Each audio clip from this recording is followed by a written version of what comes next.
Time management has been a business idea for decades, but if you're serious about expanding your soul and your time on earth, you need to practice spiritual time management. Hi, I'm Corbie Mitleid, and this is the Psychic Yellow Brick Road. The world is changing, and life doesn't have the spark it used to. So we look around and ask, where do I need to go to catch the magic again? You've found it. Welcome to the Psychic Yellow Brick Road, a weekly podcast that delves into the intuitive world, metaphysics, life purpose, and how to connect with the compassion of spirituality. I'm Corbie Mitleid, and I've been on the Psychic Yellow Brick Road for 50 years. I'm a certified tarot master, past life specialist, psychic medium, channel, and author. And most importantly, I'm an elder in the field, ready to pass on everything I've discovered to you.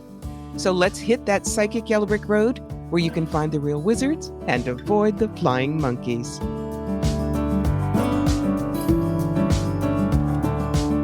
Spiritual time management.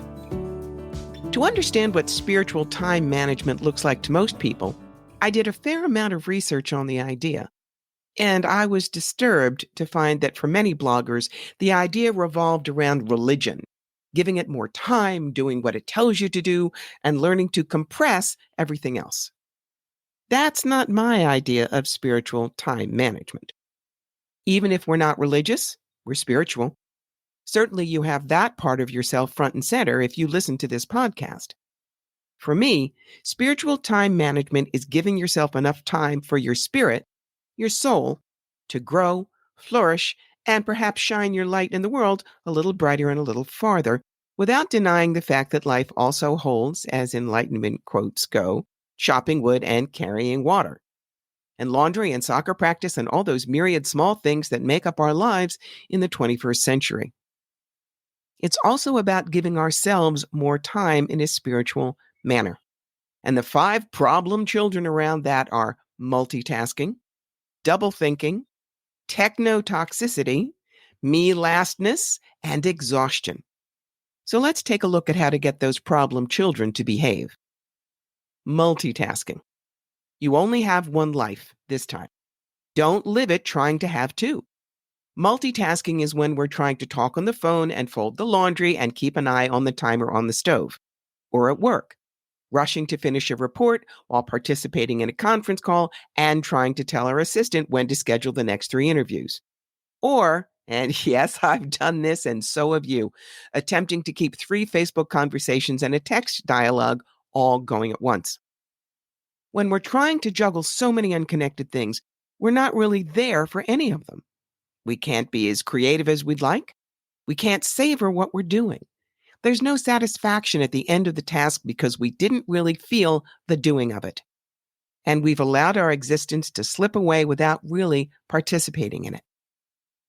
If you live until you're 70, that's the usual 70, you have roughly 613,000 hours in your life.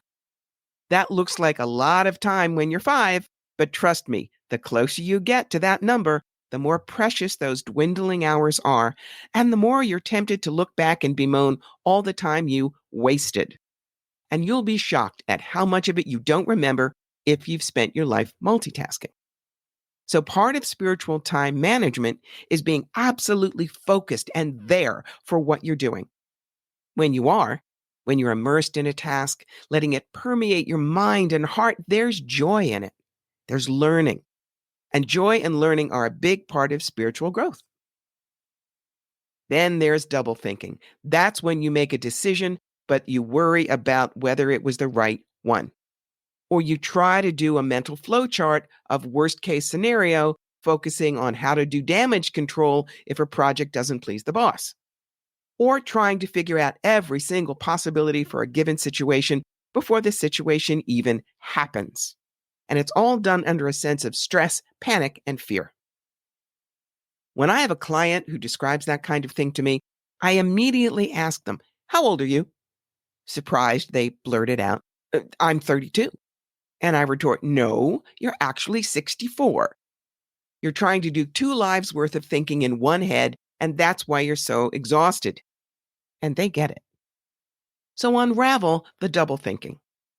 Learn how to close the mental book on a situation rather than obsess. It's kind of like trying to get your mind to stop jabbering when you're trying to meditate. Pema Chodron, the wise Buddhist nun and best-selling author, says that when that happens during meditation, one should just note thinking and turn back to clearing your mind without focusing on what you did that you didn't want to do. When you're done with a subject and need to move on, mentally close your book. And when the thoughts bounce back and demand more time, but you're done, nod at them, say, no double thinking, thank you, and get back to what you really want to concentrate on at the moment. Then there's technotoxicity. Example, Wanda's an entrepreneur. If you look around Wanda's home office, you'd see 2 phones, a large computer, and various other pieces of technology she needs to run her business. In her bedroom, she has an e-reader, a NOAA radio to warn her in case of bad weather, and the alarm that wakes her up with a myriad number of ringtones. In her living room, she has a flat-screen TV and all the usual media peripherals. Wanda works 10 to 12 hours a day at her business. Much of it is conducted online with clients around the country. What contact she has with humanity is via texting, Zoom, or phone. And when she needs a break from work, she goes to one of the other pieces of tech in the house and plugs in there. Even when she goes to bed at night, rather than read a book, she plays video games for an hour or so until she's numb enough to turn out the light. Now, Wanda's an extreme, I grant you, but we are, all of us, incredibly plugged into technology, and we avail ourselves of it constantly. And not only does it fragment our attention spans, but it keeps us from being aware of time. Technotoxicity is like walking into a casino.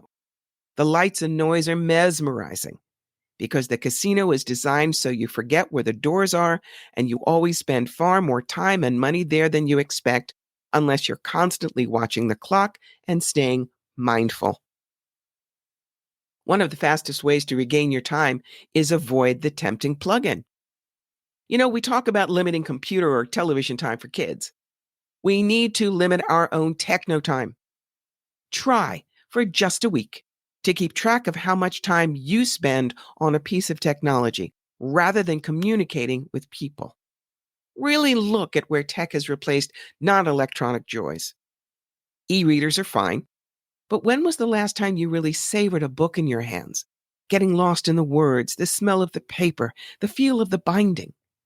In fact, when was the last time you spent an hour or so daydreaming and resting your mind, rather than filling it with someone else's fantasy world or, even worse, doom scrolling? It's time to take back your mind and your life from the pixels and the pings. The next unruly child is a twin, me-lastness and exhaustion. Somewhere along the road, spiritual time management started to look a lot like putting everyone else first, being compassionate and generous and always thinking of them, because being selfish is not a spiritual use of your time. Oh, my dears, I do beg to differ. Women especially are brought up to put themselves last. Do your chores. Help your parents. Do for your family. Be the good worker. Always say no thank you so that someone else can have more. Always say it's no problem when someone asks you to do something. Be cheerful, be helpful, be kind, be giving. And while we've come a long way, baby, it's still part of the social norm for women to literally not know how to say me first. While it's wonderful to be and do all those things, you can't give if your basket is empty. You can't feed someone if your cupboard is bare. And if you act like you're not hungry and you don't need anything, people will believe you and no one will return the favor. When we're constantly exhausted by doing and giving to an extreme, we feel like we have no time at all. We don't have enough energy to take care of ourselves in even the most basic ways. And the more we fill what time we have with things we think we should be doing for others, the less we actually feel like doing them. Giving and doing become expected chores, like going to the dry cleaners or cleaning up after the dog when we walk them. A required part of life, but nothing to delight over. And that is such a double loss. Because when you take time for yourself, when you put yourself at the top of your priority list, you load that basket, you fill that pantry. You discover big and little ways of loving yourself that are so delicious you may want to pass some of them on to others. You give yourself enough energy and refreshment that doing what is required on a daily basis and doing for others feels far less daunting and feeds you at the same time it feeds them. You live, really live, in the delight of what you're doing so that you experience life rather than slog through it.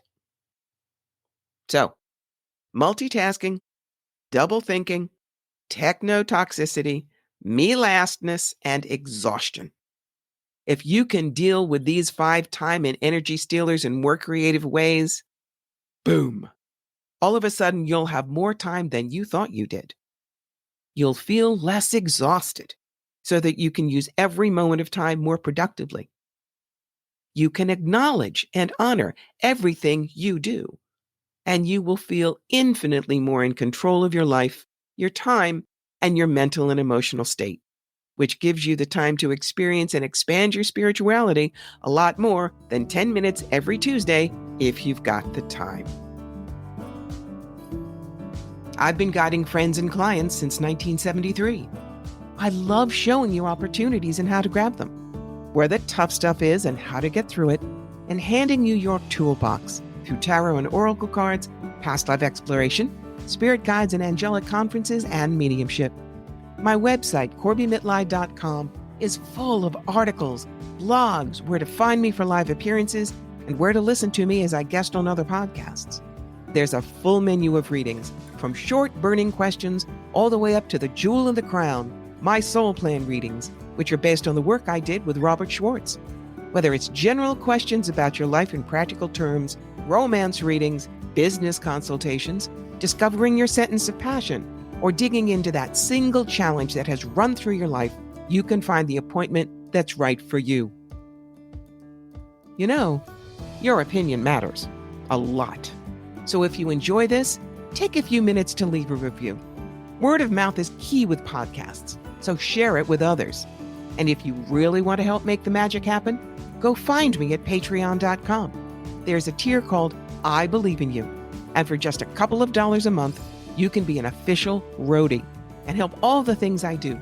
The podcast, the books, the classes, the videos, keep on coming. This has been Corbie Mitleid. And until next time, keep those ruby slippers polished, and I'll meet you on the psychic yellow brick road.